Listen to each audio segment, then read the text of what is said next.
언제까지 했는데도 안 되면은 포기해야 되냐? 근데 그걸 몇 번을 하고 내가 포기가 될 수 있을까? 돈 없으면 못할 것 같아요. 좀 끝이 안 보이는 터널 같은 느낌?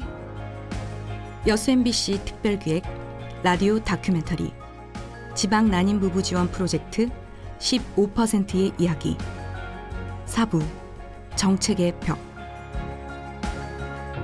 윤석열 대통령 후보 시절 10대 공약에 난임 부부 지원이 있습니다. 아이를 낳아 기르기 좋은 나라를 만들겠다는 포부였는데요. 우리나라에서 태어나는 신생아 10명 중 1명은 난임 시술로 태어났지만 정부의 저출산 예산 중 난임 지원에 쓰이는 예산은 0.05%에 불과합니다.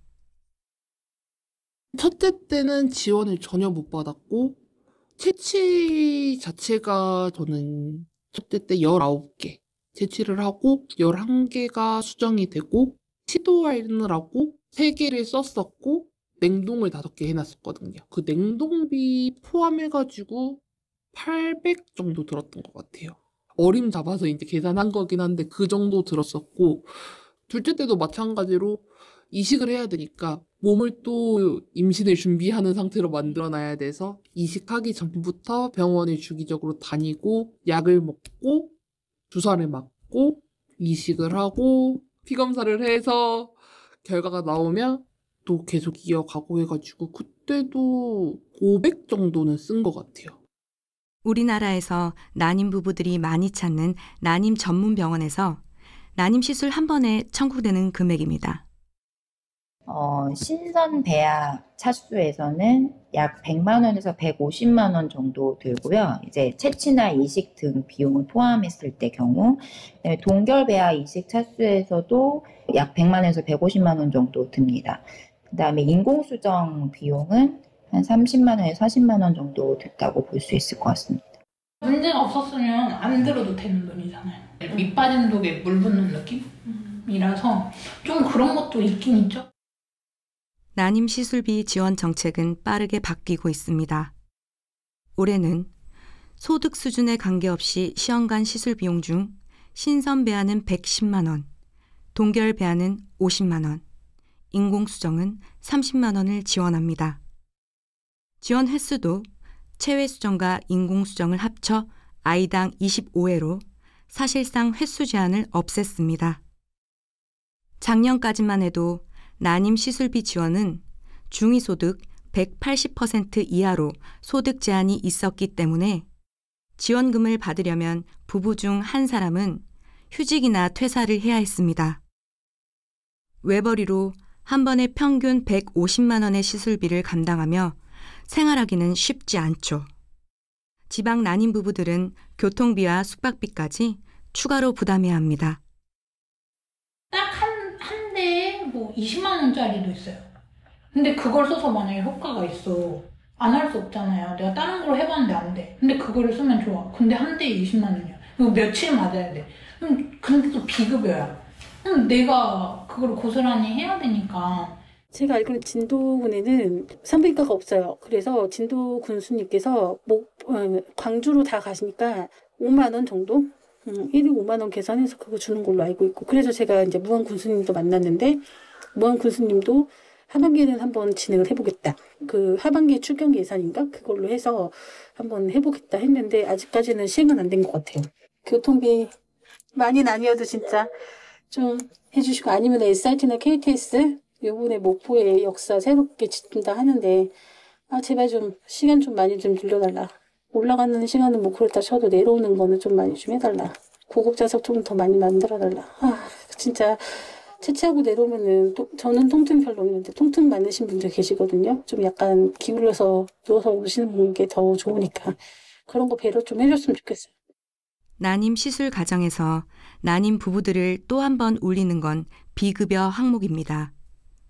올해부터는 3개 항목, 그러니까 유산 방지제 20만 원, 착상 유도제 20만 원, 배아 동결비 20만 원을 지원하도록 정책이 바뀌었는데요.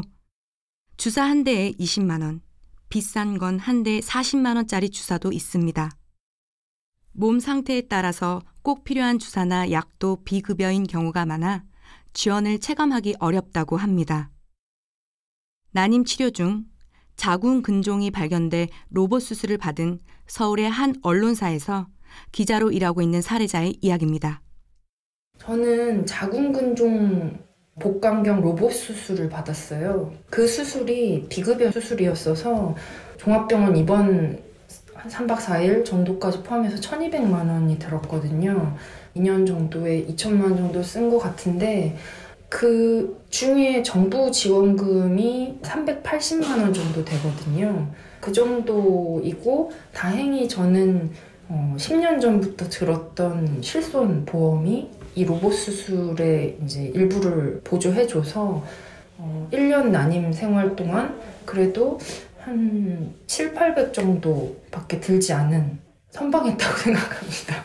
급여, 비급여를 구분을 지을 것 같으면 정말 꼭 써야 되는 약이나 이런 거에 한해서는 그냥 급여로 풀어줘도 괜찮지 않을까. 필수적으로 써야 되는 거라면 지원을 해줄 수 있는 거잖아요. 냉동으로 제가 이식했을 때 지원되는 금액 30만 원이거든요. 근데 제가 썼던 금액은 둘째 때도 500만 원이에요. 나머지 차액은 다 제가 부담해야 되는 건데. 그게 만약에 급여로만 바뀐다고 해도 금액이 훨씬 더 줄어들 거고 그런 부분에 있어서 개선됐으면 좋겠고 이직할 때 30만 원 지원 받았는데 30만 원 큰 돈 맞아요. 큰 돈이 맞는데 내가 내야 되는 금액에 비해서는 너무 소소하니까 그게 크게 와닿지 않는 거예요. 소득 제한, 그리고 시술 횟수 제한이라는 벽은 없어졌지만 여성이 나이에 따라 지원금을 차등 지원하는 전라남도의 정책은 여전히 이해할 수 없는 정책의 벽입니다. 12차례에 걸쳐 난임 시술을 받은 결혼 3년차 41살, 무안 사는 타그네 씨의 얘기입니다.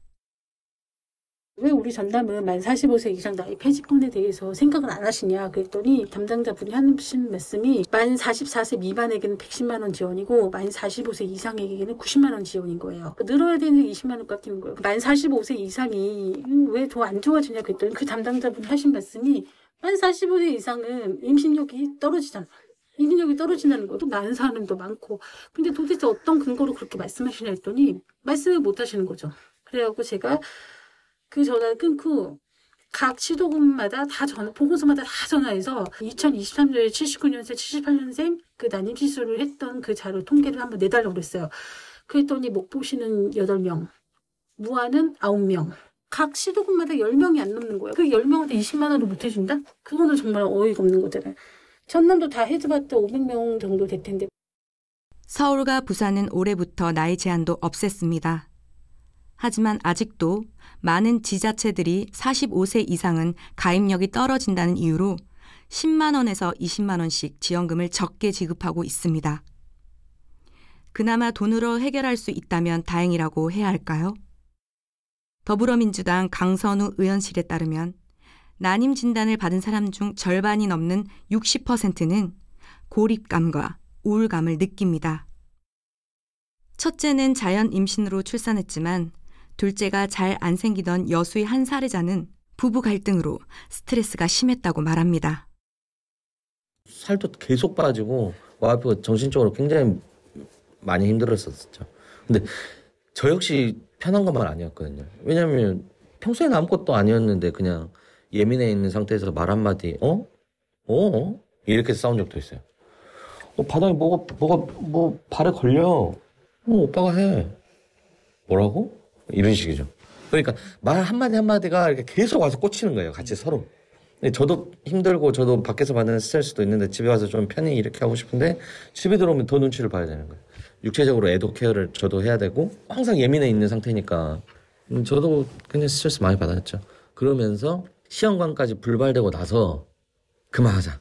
우리가 애가 없는 게 아니라 애가 하나 있는데 이렇게까지 애썼는데 안 되니 이거는 뭐 불가항력적으로 우리가 설명할 수 있는 부분은 없다. 그러다 생기면 그냥 자연스럽게 이렇게 낳으면 되는 거고 아니면 그냥 하지 말자. 힘들어서 못하겠다 그랬어요. 2018년 난임 부부들의 마음을 케어하고 우울증을 상담하는 난임 우울증 상담센터가 국립중앙의료원에 생겼습니다. 국립중앙의료원 중앙난임우울증 상담센터 전명욱 센터장입니다. 난임과 관련된 스트레스, 반복되는 난임 시술, 희망 고문, 그로 인한 신체적인 부담, 생활의 영향, 일을 쉬고 계신다고 하면은 이제 복직 문제도 있을 것이고, 가족 내에서의 여러 가지 의견 차이나 갈등이나 이제 이런 것들, 다양한 종류의 이제 심리적인 스트레스라서 주제의 특수성, 주변에서 쉽게 공감받거나 이해받지 어려운 종류의 이제 그런 심리적인 어려움을 가지고 이제 오시게 됩니다. 2024년도 상반기 동안에 실을 인원으로 3,600분 정도가 이제 전국의 센터를 거쳐 가셨어요. 300분 정도는 저희 중앙센터에서 늘고 있는 추세이긴 합니다. 올해 8월 기준 난임 우울증 상담센터는 전국에 7곳이 있습니다. 국내 난임 인구는 26만 명이 넘지만 전국의 센터 운영 예산은 한 해 14억 원 정도.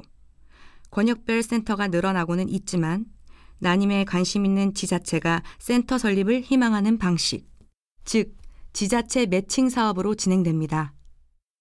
난임으로 지친 마음을 상담받기 위해선 센터가 있는 곳을 찾아 또 멀리 가야 합니다. 아무래도 이제 입장이나 여건들이 차이가 있으실 수밖에 없고, 인식 정도나 이제 절실하게 생각하시는 정도가 지자체별로 또 여건이나 상황들이 좀 다르시다가 보니까, 그래도 실질적으로 운영이 되려면은 결국은 살림이 가능해야 되는데, 여기에 대한 좀 의지 및 이제 예산 투입이 약간씩은 차이가 좀 있으신 것 같아요.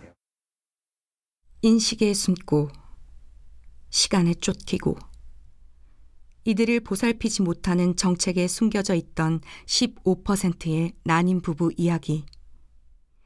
이 프로그램은 난임 부부들의 용기에 의해 만들어졌습니다.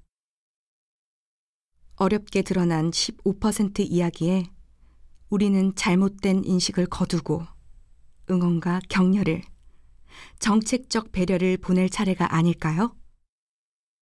이들의 용기를 어루만져 줘야 하지 않을까요? 중앙난임우울증 상담센터 전명욱 센터장의 얘기입니다. 당연히 스트레스로 작용을 하실 거고요. 지방의료 문제와도 연관이 되어 있는, 원거리를 이동해야 되는 핸디캡이라면 핸디캡이니까요. 어려움을 추가적으로 갖고 계신 분들에 대한 이제 최소한의 공감과 배려는 당연히 필요할 것 같습니다. 지금보다 더 존중을 받아야 될 것 같아요. 포기하지 마세요.